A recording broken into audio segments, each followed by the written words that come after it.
देखिए, आज हम लोग क्वेश्चन नंबर 4 सॉल्व करेंगे। क्वेश्चन क्या कह रहा है? The houses of a row are numbered consecutively from 1 to 49 so that there is a value of x such that the sum of the numbers of the houses preceding the house number x is equal to the sum of the numbers of the houses following it. Find the value of x. Question क्या कह रहा है कि एक line में कुछ घर बने हुए हैं, उसमें से नंबरिंग किया हुआ है घरों का 1 से 49 तक। कह रहा है कि बीच में एक ऐसा भी घर है कि उस घर से पहले जितने घर का नंबर है वो सबको यदि हम ऐड करेंगे तो जितना वैल्यू आएगा, सम आएगा, वो किसके बराबर होगा? उस घर के बाद के घरों के नंबर का सम के बराबर होगा। इसको हम लोग अब डायग्राम से समझते हैं।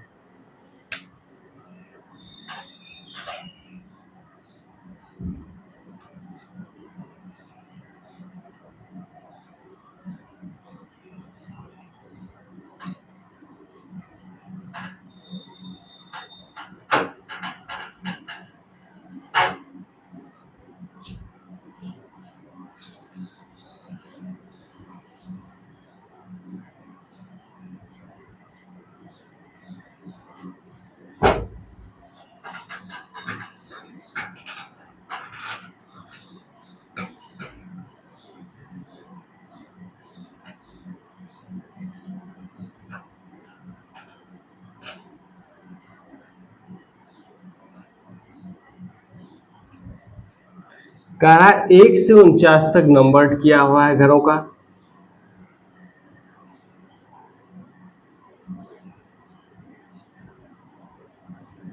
उनचास तक कह रहा है क्या बीच में एक ऐसा हाउस है जिसका नंबरिंग क्या है? x है। उस x का वैल्यू निकालना है हम लोग को। इस तरह से है कि उससे पहले जितने घर हैं उसके नंबर्स का जो सम आएगा उसके बाद के घरों के नंबर्स का सम के बराबर होगा। कहने का मतलब है कि ये जो होगा x-1 नंबर होगा इसका, ये होगा x+1। इससे पहले वाले घर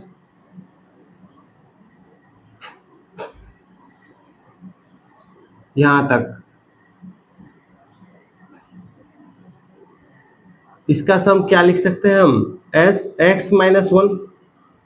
इसका वैल्यू किसके बराबर होगा? यहां से यहां तक के घरों के सम के बराबर। तो इसको कैसे लिखें? टोटल सम में यहां तक का सम यदि माइनस कर देंगे तो पता चल जाएगा कि जो सम बचेगा इतना ही का सम होगा, क्योंकि टोटल में इतना माइनस कर चुके हैं। तो टोटल कितना है? s49। उसमें हमको माइनस कितना करना है? यहां तक, मतलब sx माइनस कर देना है। अब इसको सॉल्व करते हैं हम लोग। देखिए, गिवन इंफॉर्मेशन पहले लिख देते हैं।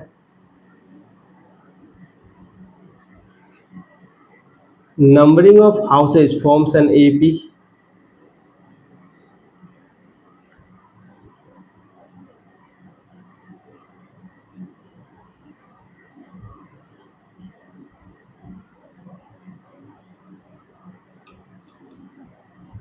which is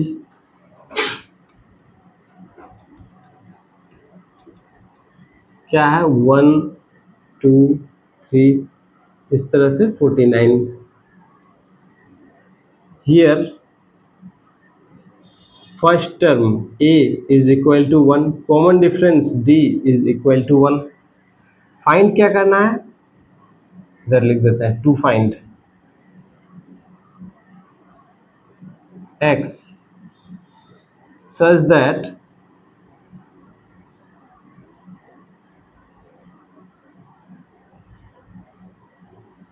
sum of the houses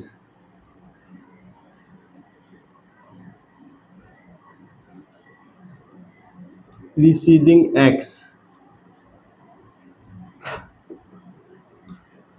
is equal to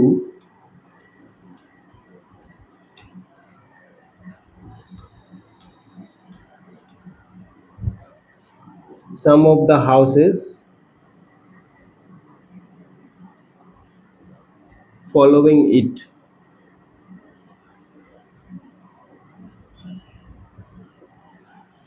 कह रहा है क्या, x से पहले जितने भी घर हैं उसके नंबर्स का जो सम होगा किसके बराबर होगा, x के बाद के घरों का जितना नंबर्स है उसका सम के बराबर होगा। अब हम लोग इसको सॉल्व करते हैं।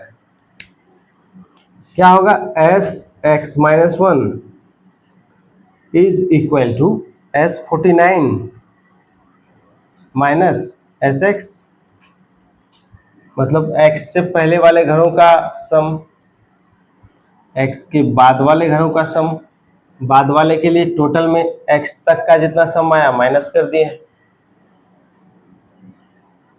n/2, n का वैल्यू कितना हो गया यहाँ, x-1/2 कर दिए, multiplied by 2a, 2 into a का वैल्यू 1 है, प्लस n-1, तो x-1 n का वैल्यू है, और एक माइनस कर दिए तो x-2 इंटू d, d का वैल्यू 1 है, यहाँ n/2,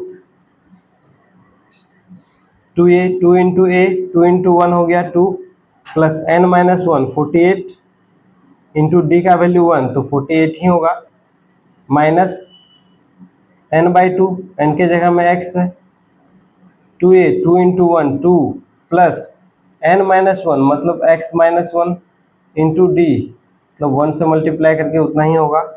अब देखिए 2 से मल्टीप्लाई कर दीजिए दोनों साइड, 2 कैंसिल हो जाएगा डिनोमिनेटर से। देखिए इसको हम कैलकुलेट कर लेते हैं, यहाँ x-1,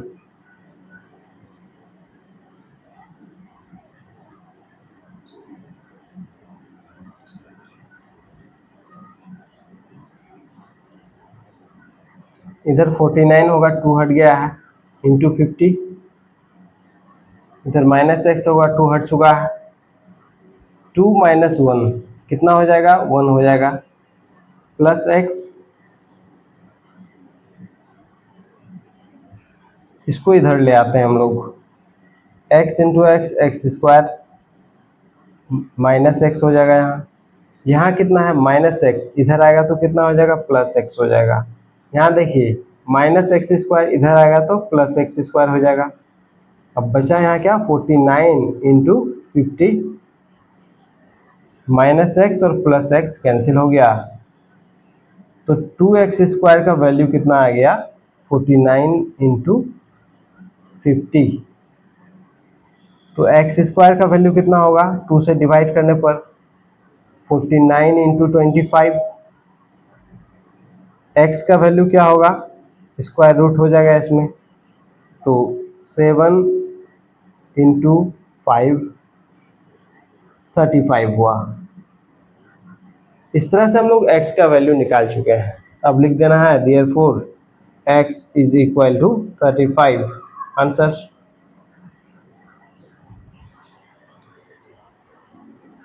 तो ऐसे हम लोग सॉल्व कर सकते हैं।